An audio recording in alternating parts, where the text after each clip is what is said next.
Hi there, Frank here for premium members for the trading day of April the 17th, 2025, a Thursday. So please note Easter is coming up and Friday markets will be closed, so tomorrow is the last day of the week.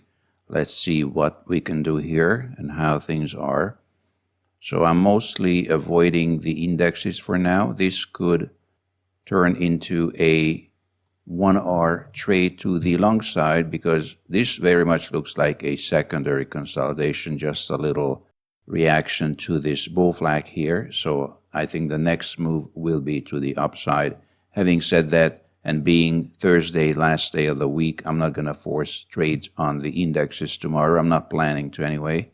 So I'm looking at usually these days the currencies and metals, and we have some agriculturals coming up. So let's see what we can do here and what the situation is. So we're looking at the Australian dollar, and we have completed the first round of the move, which was the retest of this 0.64. Remember, this was in the videos a couple of days ago, maybe a week ago, 0.64 double top. Obviously, well, or not obviously, but expectedly, we're going to build a bull flag here.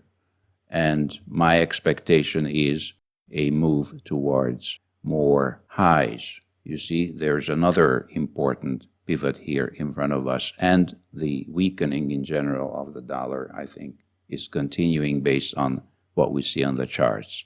As to, just to finish off the Australian dollar, perhaps not tomorrow, but after that bull flag sometime next week, I think we can continue with another long on the Australian dollar. And the British pound still has a little space here to go to the previous pivot.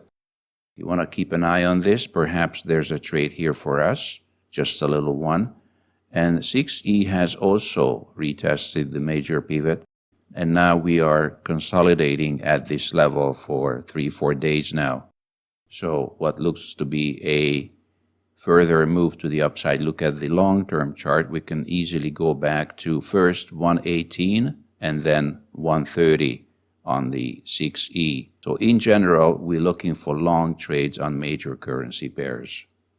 In the coming weeks or months, perhaps, we'll see how this whole thing unfolds. Okay, and please note the Japanese yen is a little bit of delay here compared to the other ones, so that doesn't really matter. What matters is that there's still a little room to go here back to the previous stop, and technically the 4-hour chart has already triggered. So keep an eye on the Japanese yen, and there are two more. Let's look at the New Zealand dollar, which has been rather consistently bullish here. Look at this stampede for 3-4 days.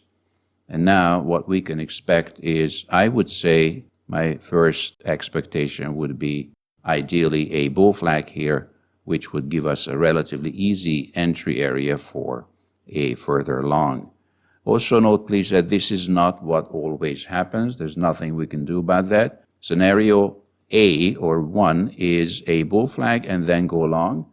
But scenario B is just a slide along the Keltner without a pullback. In that case, you do have to make a decision if you want to go long without having a bull flag first to go long from.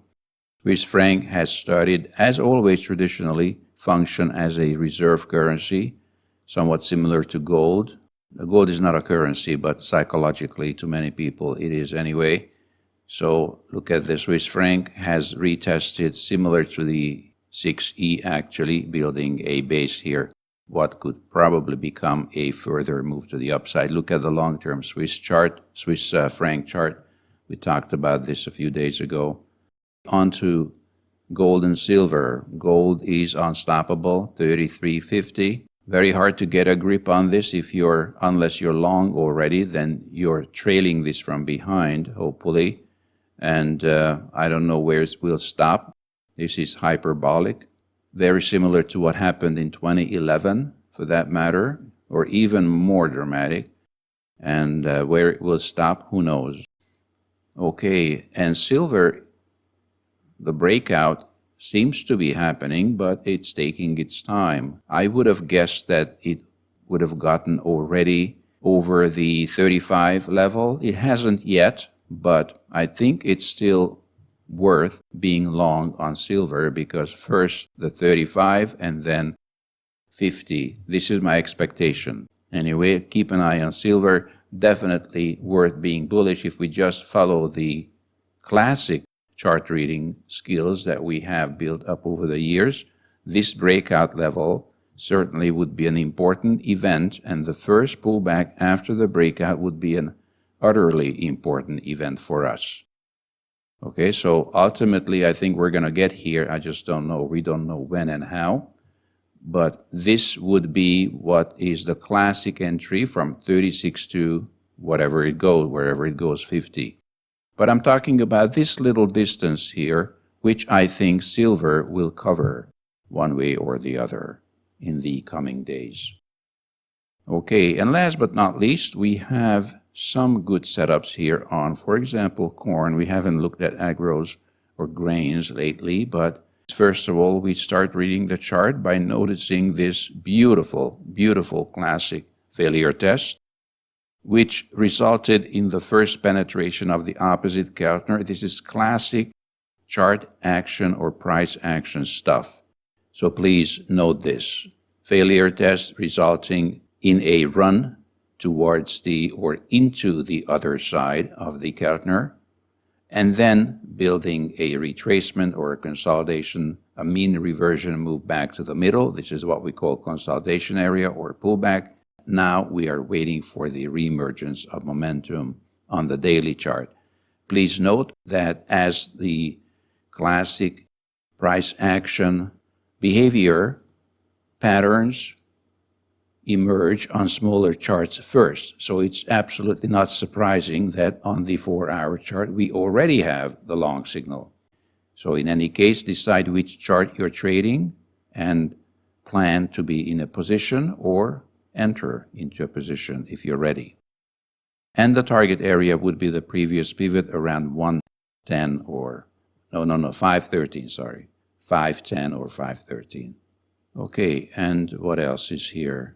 Soybeans, another long 4-hour chart, similar situation. The 4-hour chart has already triggered, and the daily is building still a consolidation area, but based on the last two candles here, the momentum is emerging convincingly. So to sum it up, keep an eye on currencies and decide what you want to do on gold, depending on whether you're in a position or not. Hopefully you are, you have been for a while. Decide what you want to do with silver, if and when things start to happen, and two immediate job opportunities here on grains, ZC, corn, and soybeans. That should be enough for a Thursday. And also, we'll have a workshop at 2 p.m. So if you have time, do drop by, ask your questions, and let's see what the markets can give us in the coming days. As always, thank you very much. We'll be back soon, and until then, mindful trading.